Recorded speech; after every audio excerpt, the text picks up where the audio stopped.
Tony Grayson thought he ruled the stage, throwing punches with words sharper than knives.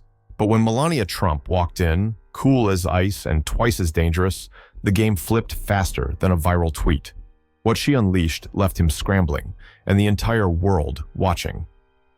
Let's just say, this wasn't the knockout he saw coming.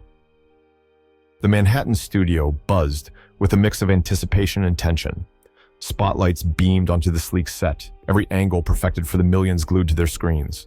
Center stage, Tony Grayson, the maestro of liberal sarcasm and a nightly dose of controversy, adjusted his tie with a grin sharp enough to cut steel.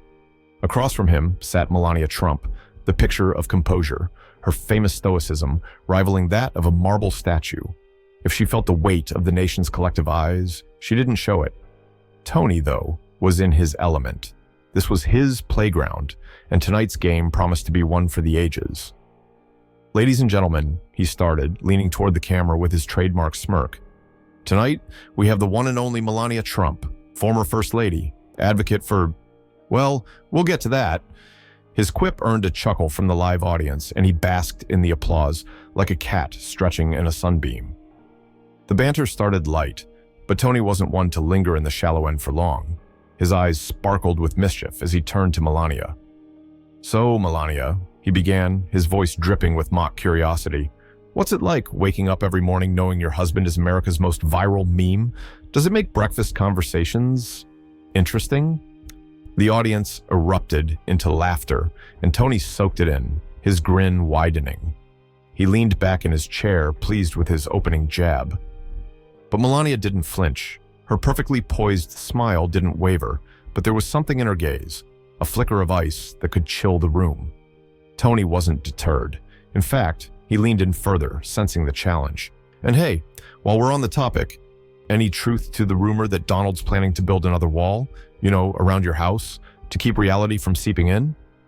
His laugh echoed in the studio, triggering another wave of audience guffaws. Melania finally moved. She raised a manicured hand, a subtle but commanding gesture that silenced the laughter as if someone had flipped a switch. Her voice, when it came, was calm, almost melodic, but sharp enough to cut through Tony's bravado. Mr. Grayson, she began, her accent adding a layer of formality to her words. Sometimes it is better to remain silent and be thought a fool than to speak and remove all doubt. But I see you have already made your choice. The audience froze. Tony's grin faltered for a split second, his confidence dented. But he recovered quickly, flashing a laugh that didn't quite reach his eyes. "Oh, Mrs. Trump," he said, trying to regain the upper hand. "Looks like you've been brushing up on your zingers. I guess they were hiding somewhere with your husband's New Year resolutions." Melania didn't blink. Instead, she leaned forward, her voice dropping just enough to make the room feel smaller. "Do you have children, Mr. Grayson?" she asked, her tone deceptively soft. Tony blinked, clearly caught off guard. "Yes," he said, his voice slightly unsure. "Two, actually." Melania's smile deepened, but there was no warmth in it. "Then you should remember this moment, Mr. Grayson. Words spoken in jest often echo louder than intended, and the loudest voice in the room is rarely the wisest." The silence that followed was deafening. Tony, usually the conductor of every second of his show, sat momentarily stunned. The live audience, sensing the shift in power, held their breath. Even the cameramen exchanged uneasy glances. Melania leaned back, her composure intact, her gaze steady. The air crackled with tension as the cameras caught Tony's uneasy attempt to steer the conversation back into his control. But the balance had tipped, and everyone watching knew it. The first round was over, and Melania Trump had just delivered a knockout. Tony's smirk returned as he tapped his pen on the desk, his confidence bolstered by the applause from the audience. He had taken a hit earlier, sure, but this wasn't his first rodeo. If there was one thing he knew, it was how to reclaim control. With a sly grin, he leaned forward and signaled to the crew. "All right, folks, let's remind everyone what we're dealing with here," he said, his voice dripping with mockery. "Roll the clip." The studio lights dimmed, and the screens lit up with a carefully selected montage of Donald Trump's most controversial moments. The video was a greatest hits reel of divisive sound bites, exaggerated hand gestures, and the kind of lines that fueled headlines for weeks. Over the footage, Tony's unmistakable voice played, heavy with sarcasm. "This," he said, gesturing dramatically to the screen, "is the man who once held the nuclear codes, a walking headline, a comedian without a script. So, Melania, what's it like being married to America's punchline?" The audience erupted in laughter, and Tony sat back, basking in his perceived triumph. But Melania didn't flinch. She sat perfectly still, her hands resting lightly on the table. For a moment, it looked like she wasn't going to respond at all, but then her fingers moved, a subtle clench and release that only the sharpest eyes would notice. She waited until the laughter subsided, then tilted her head slightly, her gaze locking onto Tony's. Her voice, when she finally spoke, was calm and deliberate, carrying a weight that instantly silenced the room. "I'm not here to defend anyone else's words, Tony," she said, her accent adding an almost regal authority to her tone. "But tell me, what would you say if I showed you how you look to millions of people?" Tony blinked, the smirk slipping from his face. "Excuse me?" he said, his confidence faltering for the first time. Without another word, Melania reached into her purse and pulled out her phone. The move was so unexpected, so uncharacteristic, that the room collectively leaned forward. She tapped the screen a few times, then handed it to the producer standing just off camera. "Play this," she said simply. The producer hesitated, glancing at Tony, but the curiosity in the room was palpable. After a moment, the video began to play on the giant monitors. At first, the audience wasn't sure what they were seeing. Then the audio kicked in. It was Tony, his voice unmistakable, speaking during past episodes of his show. But this wasn't the usual highlight reel of witty comebacks and audience applause. This was different. The clips showed him making light of sensitive topics, dismissing heartfelt stories from guests, and delivering biting remarks to vulnerable people. The editing was seamless, each moment flowing into the next, painting a damning picture of arrogance and cruelty. The room froze. The laughter that had filled the air minutes ago was gone, replaced by an uneasy silence. Tony's face turned a shade paler with every second that passed. By the time the video ended, the tension in the studio was thick enough to cut with a knife. "That's not," Tony stammered, his voice shaky. "That's not how it happened. It's clearly edited. A montage. It's taken out of context." Melania leaned forward, her expression as composed as ever. "Perhaps," she said, her voice measured, "but isn't this how you present others to your audience? Context can be subjective, no?" Her words hung in the air, a quiet challenge that Tony had no answer for. The audience shifted uncomfortably, the energy in the room shifting entirely in her favor. Meanwhile, social media was already ablaze. Clips of the video, paired with screenshots of Tony's stunned expression, spread like wildfire. Hashtags criticizing him began trending within minutes.